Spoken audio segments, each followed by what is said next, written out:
Maharashtra superfast news चॅनलमध्ये आपले सहर्ष स्वागत आहे।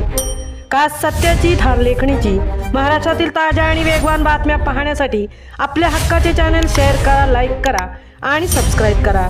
धन्यवाद। काशीद बीचवर थरार, रोबोटिक बायोमुळे 20 वर्षीय तरुणीचे प्राण वाचले। प्रसंगावधान राखवत पोलिसांची धाडसी कामगिरी, प्रशासनाच्या आधुनिक यंत्रणेची उपयुक्तता पुन्हा सिद्ध। ऐन उन्हाळी सुट्ट्यांमध्ये काशीद समुद्र किनाऱ्यावर फिरण्यासाठी आलेल्या पुण्यातील एका कुटुंबावर आज सकाळी मोठा प्रसंग ओढवला होता। समुद्रात पोहत असताना 20 वर्षीय तरुणी खोल पाण्यात ओढली जाऊ लागल्याने एकच खळबळ उडाली। मात्र पोलिसांच्या तत्परतेमुळे आणि रोबोटिक बायो या आधुनिक वॉटरक्राफ्टच्या मदतीने तिचे प्राण वाचवण्यात यश आले। आज सकाळी सुमारे 7:40 वाजण्याच्या सुमारास पुणे येथील आकाश साबळे आणि सिद्धी साबळे हे आपल्या कुटुंबासह काशीद समुद्र किनाऱ्यावर पर्यटनासाठी आले होते।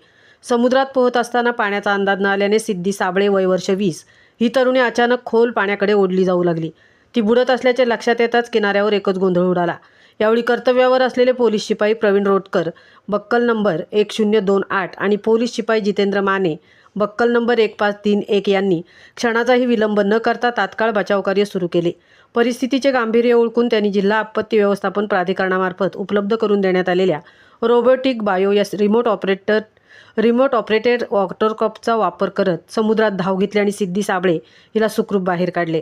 या धाडसी आणि तत्पर कारवाईमुळे एक मोठा अनर्थ टळला असून जिल्हा प्रशासनाने खरेदी केलेल्या रोबोटिक बायोची उपयुक्तता पुन्हा एकदा अधोरेखित झाली आहे।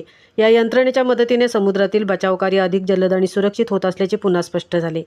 दरम्यान सिद्धी साबळे हिचा जीव वाचवल्याबद्दल तिच्या कुटुंबियांनी जिल्हा प्रशासन, आपत्ती व्यवस्थापन विभाग आणि बचावकार्य करणाऱ्या पोलीस कर्मचाऱ्यांचे आभार मानले आहेत। महाराष्ट्र सुपरफास्टसाठी निलेश पुंडे, तृप्ती भोईर, अलिबाग।